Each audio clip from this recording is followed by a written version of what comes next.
Merhaba, ben Samet Şahin. Küresel Girişimci Engelliler Derneği'nin Başkan Yardımcısı ve Projeler Koordinatörüyüm. Dernek olarak faaliyetlerimize 2013 yılında engelli bireyleri sosyal hayata adapte etmek amacıyla başladık. Kuruluş öncesinde de engelli ve engelli olmayan bireyler bir araya gelerek sosyal haklar temelinde çalışmalar yapmaktaydı. Toplum içerisinde refaha ulaşmanın ayrıştırıcı değil, bütünleştirici bakış açısıyla mümkün olduğunu düşünerek 2022 yılında yaptığımız genel kurulda amaçlarımızı revize ettik. Yeni amaçlarımız da artık toplum içerisindeki tüm dezavantajlı bireyleri kapsıyor, birlikte faaliyetler düzenliyoruz. Dezavantajlı bireylerin toplumsal yaşama entegrasyonu için kültür sanat, spor, istihdam, sosyal girişimcilik, hak savunuculuk, insan haklarının korunması gibi alanlarda çalışmalar yürütmekteyiz. Avrupa Birliği ve Birleşmiş Milletler ilkelerine uygun ulusal ve uluslararası projeler üreterek kamu kurumları, özel kuruluşlar ve sivil toplum kuruluşlarıyla işbirliği yapmaktayız.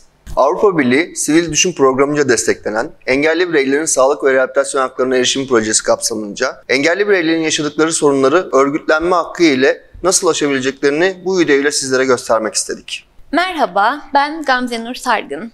Avukatım, derneğin hukuksal faaliyetlerini yürütüyorum. Engelli bireylerin toplumsal hayattaki yaşadıkları problemler doğrultusunda sorunlarını dile getirmeleri ve görünür kılmaları amacıyla yapabilecekleri örgütlenme odaklı uluslararası sözleşme ve kanunlardan bahsedeceğim. Bu konu Avrupa İnsan Hakları Sözleşmesi'nin 11. maddesinin 1. fıkrasında düzenlenmiştir. Buna göre herkes barışçı olarak toplanma, dernekler kurma hakkına sahiptir. Bu hak çıkarların korunması sebebiyle insanların birlikte birleşerek sendikalar kurma hakkını da içerir şeklinde düzenlenmiştir. Anayasamızda ise dernek kurma hürriyeti 33. maddede düzenlenmiştir. Buna göre herkes önceden izin almaksızın dernek kurma, kurulmuş derneklere üye olma ve üyelikten çıkma hakkına sahiptir.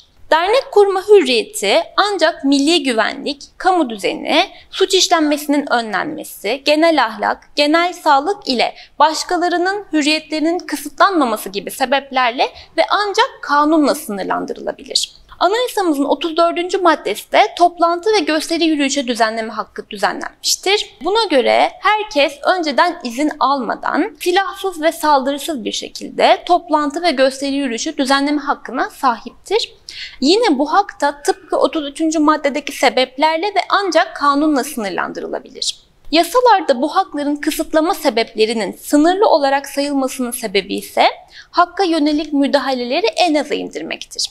Bu aşamada devletin görevi müdahaleden kaçınmanın yanında bu hakların etkin bir biçimde kullanılmasını da sağlamaktır. Görüldüğü gibi mevzuatımızda engel durumu dernek kurabilmek için bir engel teşkil etmemektedir. Dolayısıyla engelli bireyler de sorunlarını ve isteklerini daha güçlü dile getirmek amacıyla örgütlenmenin parçası olan dernekleşme yolunu kullanabilirler. Merhabalar, ben Necdet Turhan. 1994 yılında ODTÜ Siyaset Bilimi Kamu Yönetim Bölümünden mezun oldum.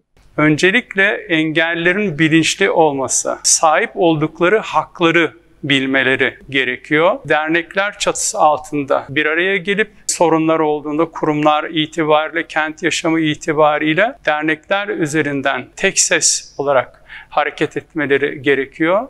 Engellilerin sorunlarının çözümü siyaset kurumuna seslerini duyurmalarından da geçiyor. Engelli STK'larının demokratik haklarını kullanarak ama basın açıklamaları ile, toplu yürüyüşler ile kendilerini ifade etmeleri gerekiyor. Geçmişte bazı bankalarda yaşanılan sorunların, engellere ilişkin hak ihlallerinin bu manada çözüldüğünü hatırlıyorum. Siyaset kurumu tarafından görünürlük çok önemli.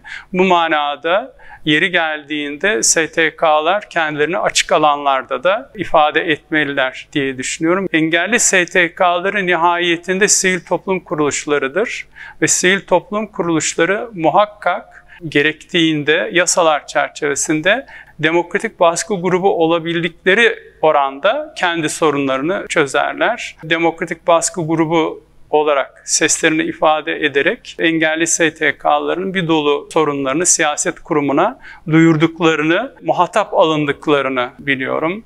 Meclise kadar engellilerin, engelli STK'ların gittiğini biliyorum.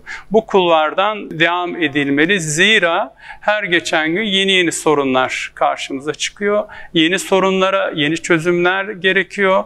Bu çözümlere ilişkin topluca hareket etmekte yarar var. Sorunlarımızı birey olarak yaşıyoruz fakat birey olarak örgütlenmeden bunların çözümü pek olanaklı değil. Bu içerik Avrupa Birliği Sivil Düşün Programı kapsamında Avrupa Birliği desteğiyle hazırlanmıştır. İçeriğin sorumluluğu tamamıyla Küresel Girişimci Engelliler Derneği'ne aittir ve Avrupa Birliği'nin görüşlerini yansıtmamaktadır.